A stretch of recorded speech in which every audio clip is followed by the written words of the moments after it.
Good morning, students and my dear friends. I'm Dr. Shalini Shukla, and today is 24th of November 2022, Thursday. Before starting the discussion, if you want lecture PDF, you can join me on Telegram channel. You can also follow me on other social media platforms. और इसी Telegram channel पर आपको economic times, mints और business standard की news headline की separate PDF भी मिल जाएगी.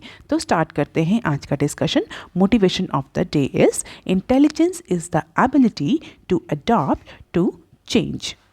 और आज के मिंट न्यूज़पेपर की ये हेडलाइंस हैं और बिजनेस स्टैंडर्ड के डिस्कशन में हम ये सारे न्यूज़ आर्टिकल्स आज कवर करेंगे. तो देख लेते हैं आज का पहला न्यूज़ आर्टिकल जो कि बिजनेस स्टैंडर्ड के पेज नंबर 1 पर दिया हुआ है. आफ्टर इकोनॉमिक सर्वे इन जैन, विजन डॉक्यूमेंट लाइकली इन जुलाई. चीफ इकोनॉमिक एडवाइज़र मिस्टर अनंत नागेश्वरन के टेन्योर का ये पहला इकोनॉमिक सर्वे होगा जो कि जनवरी 31 को रिलीज़ होगा. तो जो हमारे चीफ इकोनॉमिक एडवाइज़र हैं वो फाइनेंशियल ईयर 23 का जो इकोनॉमिक सर्वे है उस पर स्टैम्प करने को तैयार है. It means the economic survey is all set to be released on January 31. और इस इकोनॉमिक सर्वे डॉक्यूमेंट्स के बाद एक और सेम डॉक्यूमेंट पब्लिश होगा in the month of July. और ये कहा जा रहा है कि this document will be very important for Indian economy. क्यों? क्योंकि ये इंडियन इकोनॉमी के लिए एक मीडियम टर्म विजन डॉक्यूमेंट की तरह काम करेगा. तो जुलाई के मंथ में एक सेकेंड डॉक्यूमेंट पब्लिश होगा जो कि मीडियम टर्म विजन प्रोवाइड करेगा इंडियन इकोनॉमी को फॉर चैनलाइजिंग द रिसोर्सेज. तो ऐसा एंटिसिपेट किया जा रहा है कि जो ये विजन डॉक्यूमेंट जुलाई के मंथ में मिस्टर अनंत नागेश्वरन जो पब्लिश करने जा रहे हैं, इस पर्टिकुलर डॉक्यूमेंट से उनकी टीम और उनका इंडियन इकोनॉमी को लेकर के, ग्लोबल इकोनॉमी को लेकर के क्या व्यू है वो और ज़्यादा रिफ्लेक्ट होगा. बेसिकली उस डॉक्यूमेंट में किस तरीके से ग्लोबल इकोनॉमी फंक्शन कर रही है, डोमेस्टिक इकोनॉमी में क्या चेंजेस आने चाहिए, क्या चैलेंजेस हैं, क्या अपॉर्चुनिटीज़ अवेलेबल हैं फॉर अपकमिंग 3 to 5 ईयर्स. ये सारे इंपॉर्टेंट इशूज़ उस विजन डॉक्यूमेंट में दिए होंगे. और इसके अलावा ऐसा भी एक्सपेक्ट किया जा रहा है कि जो विजन डॉक्यूमेंट है ये इंडियन इकोनॉमी को प्रेजेंट रोड मैप तैयार करेगा for what, for upcoming 25 years, जिसको हमारे प्राइम मिनिस्टर नरेंद्र मोदी ने अमृत काल का नाम दिया है. तो अमृत काल यानी आगे आने वाले 25 सालों के लिए किस तरीके से इंडियन इकोनॉमी अपना रोड मैप तैयार करेगी, इसका भी डायरेक्शन हमें इस जुलाई विजन डॉक्यूमेंट में देखने को मिल सकता है. तो January survey will be akin to pre budget survey. जो इकोनॉमिक सर्वे पब्लिश होता है बेसिकली ये जो बजट आने वाला होता है उसके लिए एक बहुत इंपॉर्टेंट डॉक्यूमेंट होता है. तो पहले इकोनॉमिक सर्वे आएगा, then the budget will be presented in the parliament.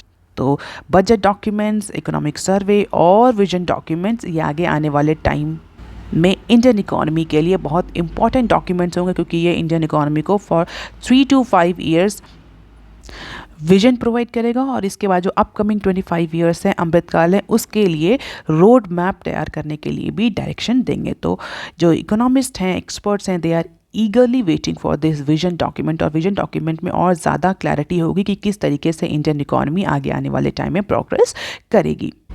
हालांकि जो स्पेकुलेशन है, जो फोरकास्ट किया जा रहा है, वो ये कहा जा रहा है कि इकोनॉमिक सर्वे में फाइनेंशियल ईयर 24 के लिए यानी अपकमिंग फाइनेंशियल ईयर के जो जीडीपी ग्रोथ है वो अप्रॉक्सीमेटली 6 to 6.5% तक रखी जा सकती है. रियल ग्रॉस डोमेस्टिक जो ग्रोथ, प्रोडक्ट ग्रोथ है उसको 6 to 6.5% तक प्रोजेक्ट किया जा सकता है. हालांकि ये डॉक्यूमेंट अभी भी पार्लियामेंट में नहीं आया है तो इसको लेकर के बहुत ज़्यादा क्लैरिटी नहीं है. It will however present the medium term vision to the economy and the plan is to update it every year. तो apart from it economic survey जो विजन डॉक्यूमेंट आएगा उसको भी ऐसा एंटिसिपेट किया जा रहा है कि पार्लियामेंट में प्रेजेंट किया जाएगा. अपार्ट फ्रॉम इट ऐसा एक्सपर्ट्स का मानना है कि प्रोबेबली जो ये विजन डॉक्यूमेंट है ये हर साल अपडेट भी किया जाएगा जस्ट लाइक बजट. तो it will be a flexible and organic document. तो 3 डॉक्यूमेंट्स जो बहुत इंपॉर्टेंट अभी आने वाले हैं अपकमिंग टाइम में, 1 is economic survey, 2nd is budget document and 3rd is vision document. So these are the key points for upcoming vision document. Let us see जब जुलाई में विजन डॉक्यूमेंट पब्लिश होगा तो उसमें क्या क्या की पॉइंट्स होते हैं, क्या क्या अपॉर्चुनिटीज़ होती हैं और क्या क्या चैलेंजेस होते हैं इंडियन इकोनॉमी के लिए। अब देख लेते हैं article number 2 that is given on page number 4 of business standard. और इसी पेज नंबर पर एक और आर्टिकल दिया हुआ है जो कि सेम कंटेक्स्ट से ही रिलेटेड है, उसको भी हम यहीं कवर करेंगे। Treaty on double tax avoidance to kick in from April. कल के न्यूज़ एनालिसिस में हमने डिस्कस किया था कि इंडिया और ऑस्ट्रेलिया के बीच में जो FTA साइन हुआ था वो ऑस्ट्रेलियन पार्लियामेंट में रेटिफाई कर लिया है और उसका इम्प्लीमेंटेशन 1 जनवरी से स्टार्ट हो जाएगा। और कल की ही न्यूज़ में हमने डबल टैक्स अवॉइडेंस एग्रीमेंट के बारे में भी डिस्कस किया था, उसको भी हमने डिस्कस किया था कि ट्यूसडे को ऑस्ट्रेलियन पार्लियामेंट में डाटा एग्रीमेंट को भी रेटिफाई कर दिया था along with the trade deal, जो कि नेक्स्ट ईयर अप्रैल 1 से इन्फोर्समेंट में आएगा।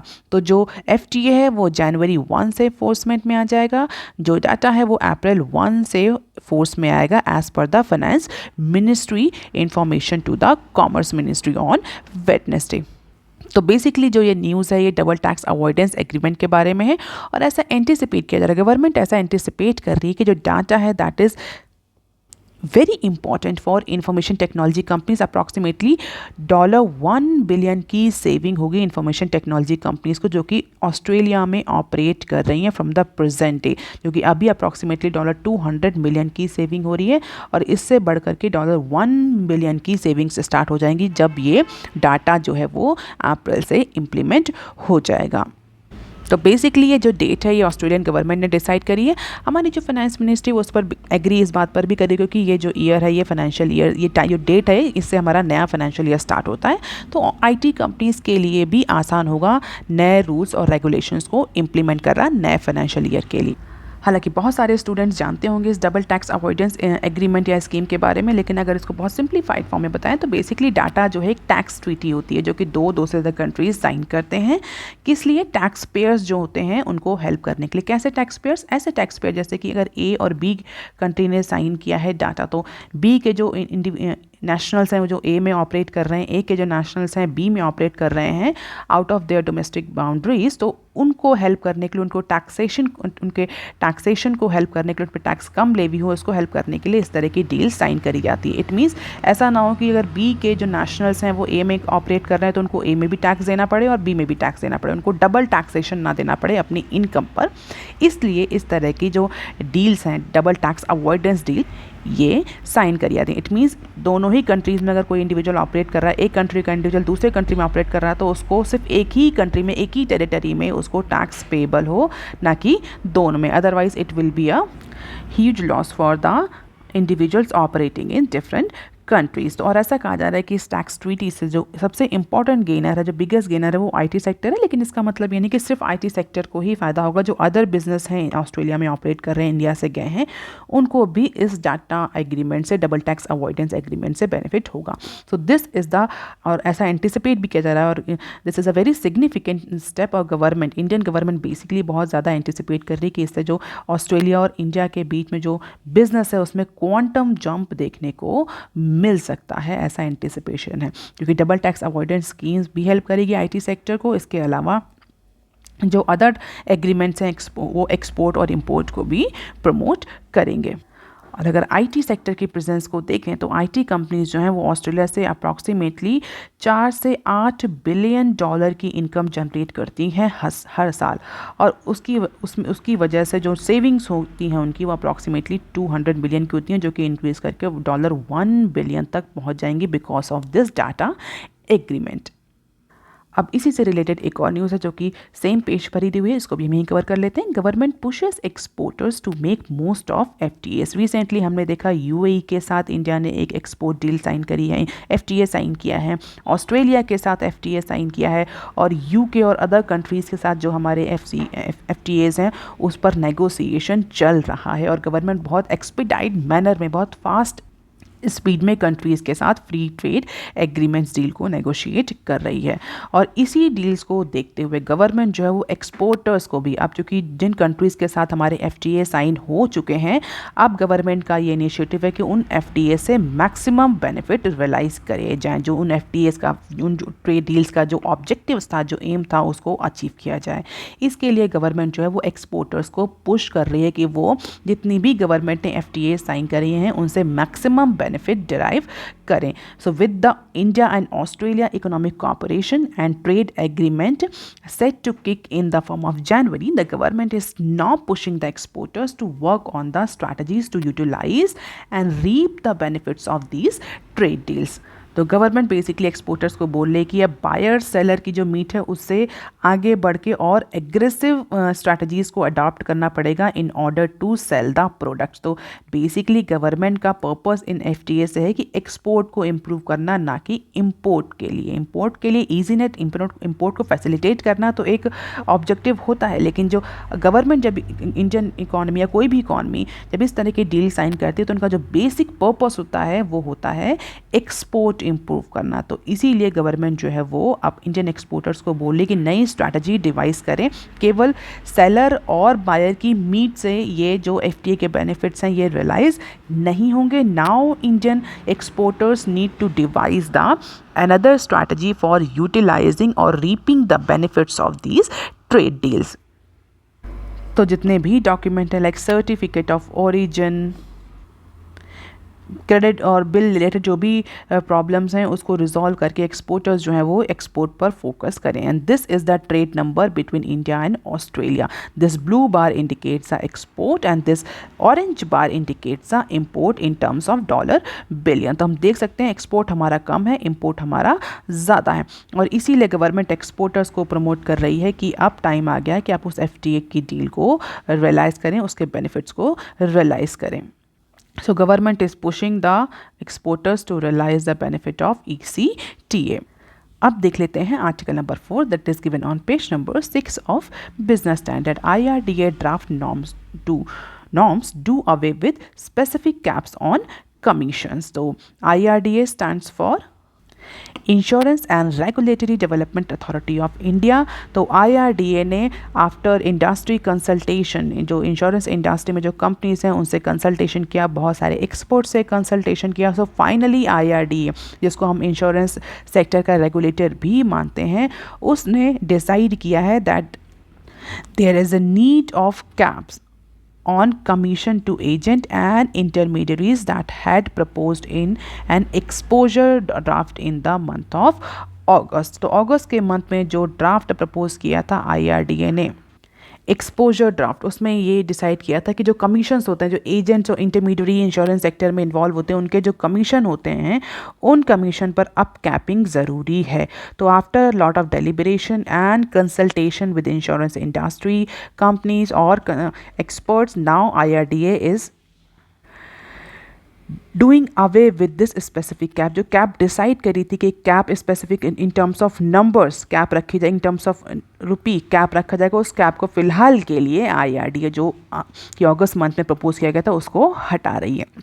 हालांकि ऐसा कोई स्पेसिफिक कैप रखने का प्लान तो IRDA ने हटा दिया है, लेकिन IRDA इंश्योरेंस रेगुलेटर ने ये सजेस्ट किया है कि जो भी कमीशन इंटरमीडियरीज को पे किया जाता है by these insurance companies for selling the different insurance product, चाहे वो लाइफ इंश्योरेंस प्रोडक्ट हो चाहे वो नॉन लाइफ इंश्योरेंस प्रोडक्ट हो, वो commission expense of management EOM की लिमिट से ज़्यादा नहीं होना चाहिए।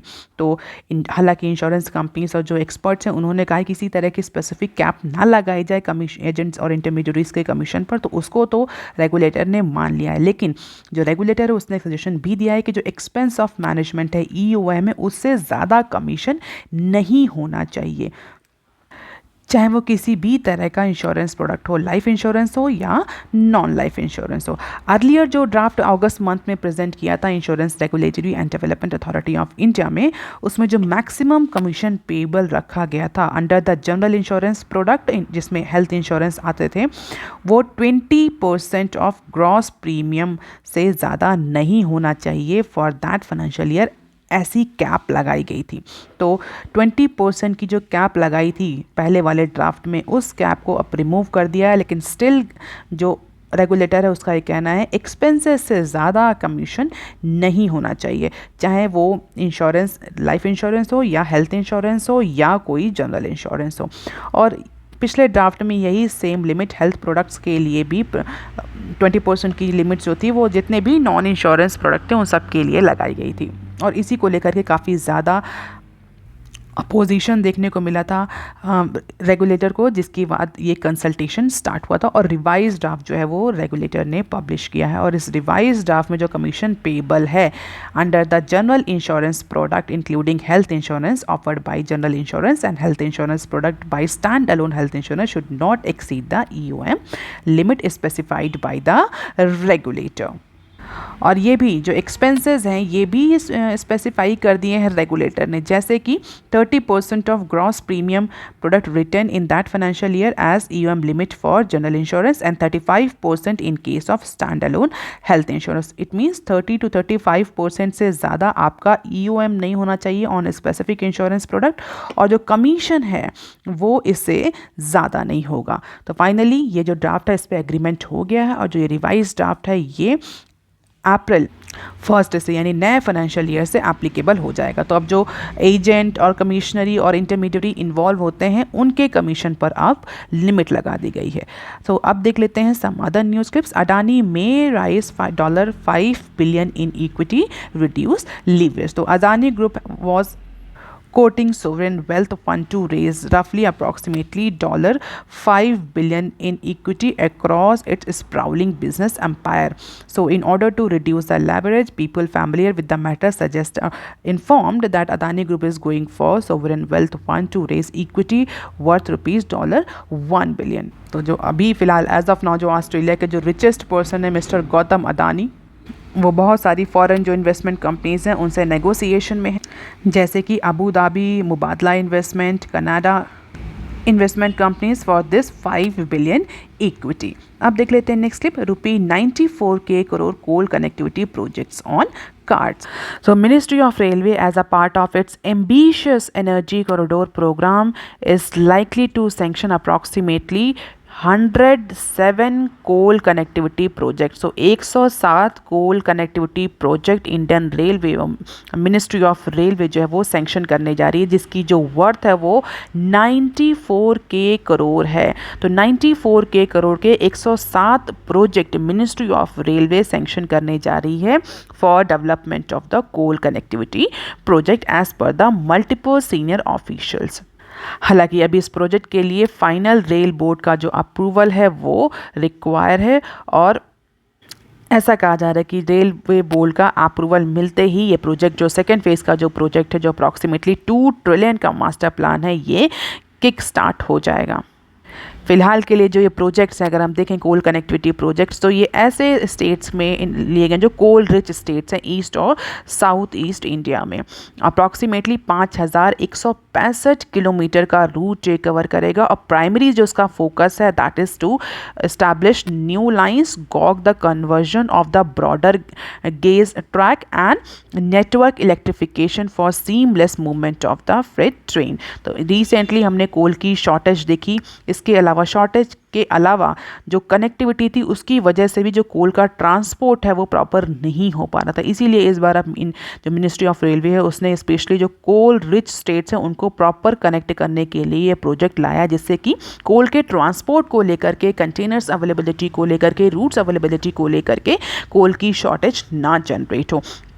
और इसके लिए सेकेंड फेज़ में 107 प्रोजेक्ट जो हैं वो सैंक्शन का, टोटल 107 प्रोजेक्ट जो हैं वो सैंक्शन करने का प्लान है। लेट अस सी कि रेलवे बोर्ड से कब अप्रूवल मिलता है और एक्चुअली में कब ये जो प्लान है ये स्टार्ट होता है। आप देख लेते हैं नेक्स्ट। इंडियाज GDP ग्रोथ में average 6.3% for financial year 21 to 30। तो S&P ग्लोबल मार्केट इंटेलिजेंस ने ट्यूसडे को इंडिया के जो रियल जीडीपी ग्रोथ है उसके लिए प्रोजेक्शंस दिए हैं। अप्रॉक्सीमेटली 6.3% का एनुअल प्रोजेक्शन किया है S&P ने फॉर फाइनेंशियल ईयर 21 to 30। तो ये कहना है कि आगे आने वाले 7 से 8 सालों में जो इंडियन इकॉनमी है वो एवरेज 6.3% के रेट से ग्रो करेगी। तो 2021 से लेकर के पूरा 2030 तक का जो प्रोजेक्शन है वो S&P ने किया है। और इसके अलावा S&P ने ये भी बोला है कि with this speed of GDP और विद दिस